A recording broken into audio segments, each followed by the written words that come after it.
Paul, thank you for joining us here at the University of Toronto. You'll be speaking this evening on the topic of social justice and the movement towards health equity. I wonder if you could comment on those terms and tell us a bit what they mean for your organization, Partners in Health. It's always difficult to know which terms to use, right? We could use a series of terms as fellow physicians thinking about, well, how do you reach with either preventive or any kind of therapy, how do you reach people marginalized by poverty, by geography? Think about all the long list of reasons it's hard to reach people. That language, I think, is perfectly acceptable. So talking about healthcare delivery, talking about improving outcomes, improving value, I've always found that compelling. At the same time, there is certainly some value to be gained by saying, invoking notions of justice and equity. And it's, those ideas are more resonant in some places than others. But I find them very resonant among young people who are looking for a way to be involved in equity and justice. So the term social justice is probably is as old as the hills, but it's really, to me, implies that we are talking about poverty, gender inequality, other forces that are not fluently discussed in our medical training. It's a way in, health equity, by the way, when we were trying to, you've probably gone through this in your program as well, we were trying to think, well, what is it we're training students in, or our residents? And also when we were lucky enough to create a division at a hospital, a big teaching hospital, the Brigham, we had to give it a name. And so we called it the Division of Global Health Equity. We started with putting the word inequality in the title, and that was, it was negative, right? But what the goal was, which resonates again with doctors and nurses and the providers, was equity. So they are just terms, but I think we find them useful in our work and a point of contact with lots of people who haven't previously been involved in public health and thinking about healthcare delivery, for people that, again, are not really receiving good healthcare now. Right. These are certainly terms that do resonate with us here in Canada. And in fact, turning to this very particular and wonderful initiative of having a PIH office here in Canada, which I understand is the first of its kind, the first time Partners in Health has an office outside of the United States and outside of one of the countries in which you do the great work that you do. Tell me a bit about that. What's made Canada a receptive environment for the organization? One of the things that we learned right after the earthquake in Haiti in 2010, the claim was made, and I think correctly, that Canada was the largest per capita. That's right. Sorry, let me start that again, because the claim was made that Canada was the largest per capita donor to Haiti, and we thought, really? Well, where is it? How does it work? Where is it going? What kind of efforts are privileged? And again, that's a question we wanted to pose regarding Canada's official assistance to Haiti through formal public sector channels, but also what are our neighbors to the north, if I may, speaking as American, or someone from Boston, what do they think about how do we get to this goal of justice and equity? Because I think you're right. I think that is something that has a lot of resonance here, in notions of social justice. And we've always had supporters of Partners in Health from Canada, but we've certainly not made it easy for Canadians to support Partners in Health in the way, just simple notions of contributing to the cause. But also, I think there are other kind of resources here. There's human capital. And every time I've been here, I've been struck by how many people seem interested in the cause. So after the earthquake, and we also had this experience, I wouldn't want to embarrass them, but there's a Canadian band named Arcade Fire. Yes. Which I had never even been to a rock concert before. I went to a rock concert of theirs. If rock is the word, these musics have genres that are hard to sort out. Yes. So we started working with them so that they supported our work in Haiti and were actually involved.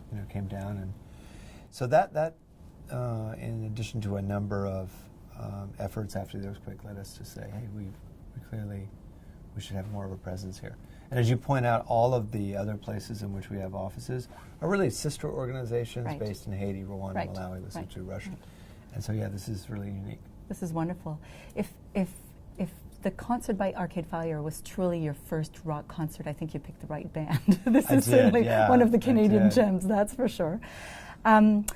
If we can talk a little bit about some of the concepts that PIH has put forward, one of the things that you've written a lot about is the importance of integrating platforms or creating platforms that integrate both research and teaching in the clinical work that we do when we work with vulnerable populations in the Global South, but even sometimes in our communities. Where does that come from? Tell us a little bit more about that quite pivotal element of what PIH brings to the discourse. I have to say, I feel very grateful that we stumbled on such a solid idea, because when we founded Partners in Health in 1987, and after some work in Haiti, as I was 27 at the time, and the answer to that question is the teaching hospital, which is as absurd as it sounds now, because we were not even really, we're just starting our clinical rotations then, but we were right, that if you take in a university, which is obviously, if you say what are the crown jewels of institutions in the United States and Canada and other places, for sure I would put universities and teaching hospitals near the top, NIH, et cetera. I could go through other cultural treasures, like Canada has Arcade Fire, part of America, and the University of Toronto, and the University of Toronto. One of our jewels. But if you go to universities, are going to be at the top of the list. Who doesn't think those are amazing human institutions? Absolutely. So why an academic medical center? Because in part the academic medical center cannot afford ever to be ambivalent about linking taking care of people, caregiving, to training, and then finally generating new knowledge. Absolutely. And that is a beautiful mission, right? To do something healing. Now, granted, I'm not going to go into the history of all the times we've made errors, but to do something good, and I'm not saying medicine is the only way to do good. Obviously, there are plenty of ways, but do something good, taking care of people, to make sure others can learn how to do it, and then to learn something from that, to improve praxis, or it was. It's not just metaphoric, right? For Partners in Health, it's not just a metaphor. It's that open embrace, that lack of ambivalence. Other parts of the university don't always have that, right? You'll say, well, it's the function of the university to do research and training. We said, well, wait, how could you do that for medicine without taking care of people? How do you learn how to be a doctor or a nurse? I was saying earlier today, I won't do this tonight, don't worry, giving a history of American medicine. No worries. Well, just thinking about the Flexner Report, what a difference that made in medicine when there were so many medical schools in the United States, and Canada too, where or I think I'm right about Canada, but certainly in the United States, where you really didn't have to do much in the way of clinical care to get a medical degree. And when we teach this to the first teaching hospital in Boston that linked service delivery, caregiving to training and research was the Brigham. Right across the street from the medical school. I mean, little courtyard. So students are always surprised to hear, really, it's been that recent, and it's not a long history. But it's a great mission. Partners in Health has embraced it. I say unambivalently. Of course, when you're busy providing care, you're saying, "Oh, I don't have time to do the teaching," which is wrong, right? When you hear it all the time. Or I don't have time to do any kind of research to generate new knowledge. Everybody feels that way. Or maybe someone's a researcher and say, "Well, I don't really have time to train the next generation." But it's always good to resist that. And you're doing social justice work in the middle of a slum in Lima. You're in a squatter settlement in rural Haiti. You're in a post-war zone. There's always still some way to deliver care, to train others, and to learn something about doing it better. So, again, we kind of lucked out in a way, and using that for poor people. I would go so far as to argue that I date global health's beginning to when you do, recent, right? Yes, it has roots in, colonial medicine, has roots in international health and the international public health movement, but really it's a recent vintage, where people are saying, look, we're doing this because we want to give better care to poor people. That means that we've never really harnessed the power of modern medicine and public health for poor people's health. True. And neither have we harnessed, infrastructure, buildings, electricity, IT infrastructure, which, is why it's we're really passionate about it, Partners in Health. That's great. Your talk about all these various disciplines certainly brings me back to my discipline and to this department, which is the Department of Family and Community Medicine.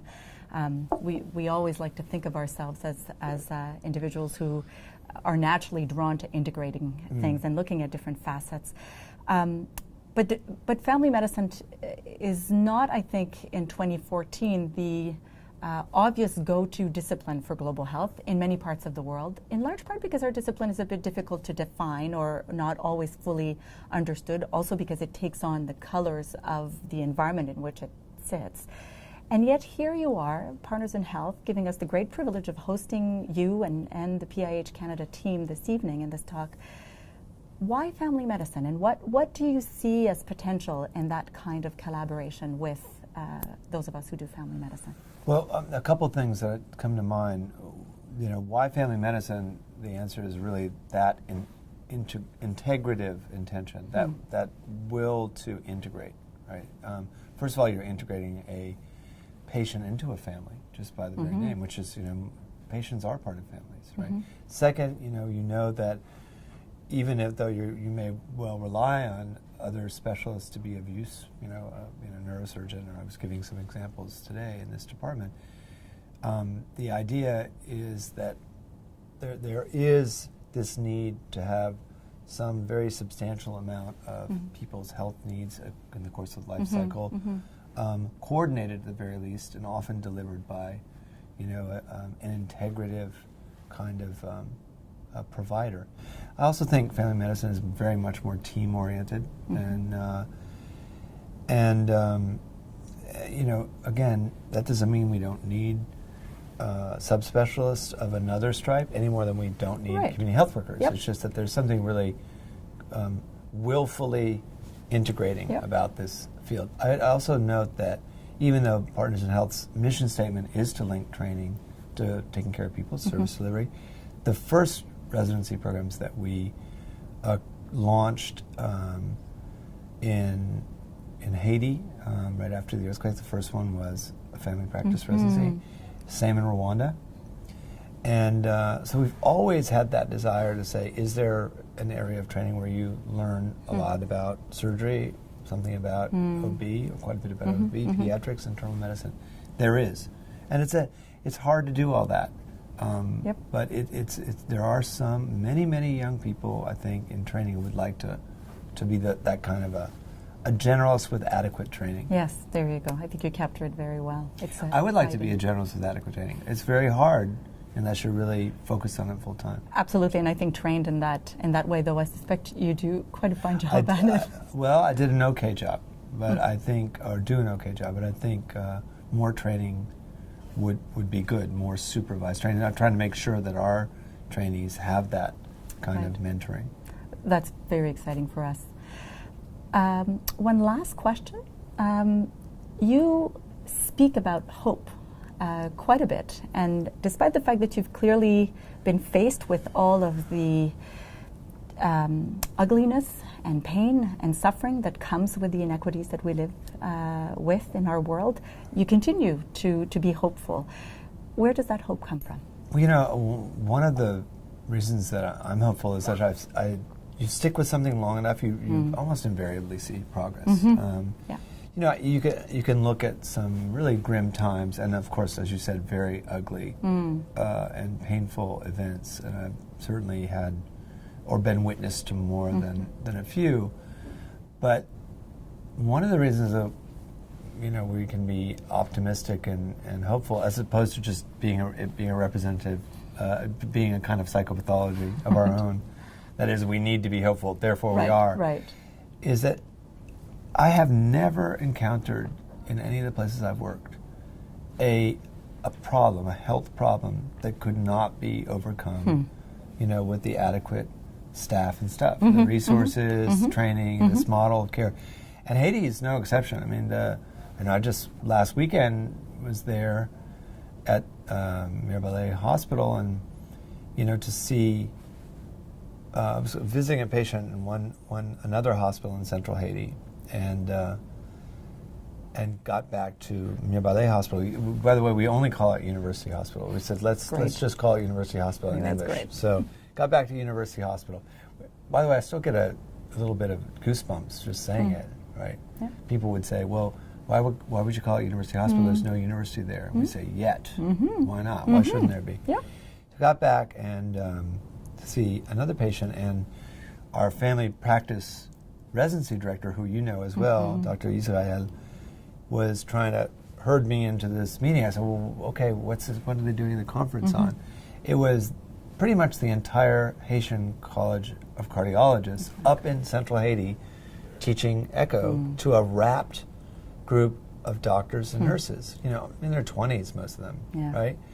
And to me, that is, to imagine that just, 3 years ago, there was a rice field there and people fleeing from an earthquake that destroyed the other teaching hospital like that.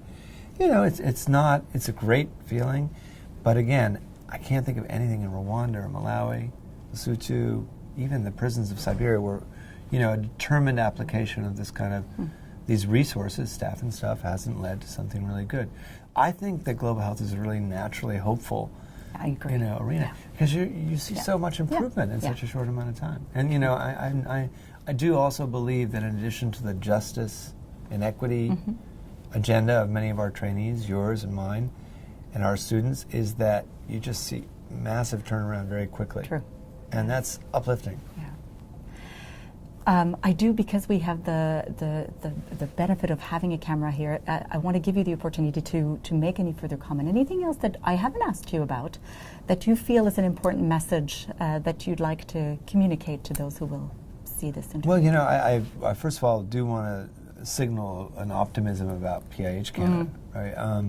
And that is because my own experience in this country, as limited as it's been, has all been very positive. I kind of want to say, it's true what they say about you Canadians, you really are. But the other is that there's a lot of collaborations that can happen around the academic medicine side as well. We've been very critical of the kind of, it's just a hobby approach to global health, like, oh, it's okay, just do this a week here, a week there. We'd like to see substantial investment in global health as a training arena, again, within a discipline like family medicine, but also surgery, nursing, health management, and having the universities move this forward, saying, look, there is a legitimate, arena, call it a discipline. It isn't a discipline now. It's sort of a collection of problems, but universities have a great deal of power to transform entire fields by just supporting. I mean, imagine when there are, for example, professors of global health and family practice, in every training program. Absolutely. In Canada and in the United States. So I'm looking ahead, way ahead. I think I think we have a chance as partners in health to draw on the goodwill and support of Canada to support the delivery work. We also have a chance to learn about problems in Canada, persistent problems, health disparities. Absolutely. And we have a chance to learn from people's experience in other places inside Canada, but where the faculties are working and the problems students are passionate about. I also think we have a chance to speed up the creation of a proper discipline. At some point, molecular biology was not a recognized discipline. Right. Pharmacology wasn't, et cetera, on back. And I think this will be a part of what we can do here that would not be that easy to do in just any country. PIH Canada can take that on as well. Well, we are very grateful for your presence. We're very grateful for the presence of PIH in Canada specifically, and of course for the work that you do around the world. I'm not sure that I am in the right position to say what I'm about to say, but I do want to speak on behalf of all of the very rich global health community at U of T, which, as you know, includes truly world leaders. We'll meet with two of them this evening, Dr. Lynn Wilson, our chair, Dean Howard Hugh of the Dalla Lana School of Public Health. You stole him from us. Well, I think we're all family. This is a small world, so I think we'll let Howard decide. That's right. That's exactly the kind of connection I mean, though. You know, like these. I didn't mean to interrupt, but I did. No, please. You know, I'm excited about that kind of connection over the coming years. And the students I met today, and the trainees, and we'll meet tonight. I mean, it's a great group. Again, this is the universities are kind of a jewel in the crown here, as in your neighbors to the south, and we should attack these problems of health disparities together. Great. I look forward to working with you in PIH Canada, PIH worldwide for many, many years to come. Thank you, Katherine. Thank you, very Paul. much.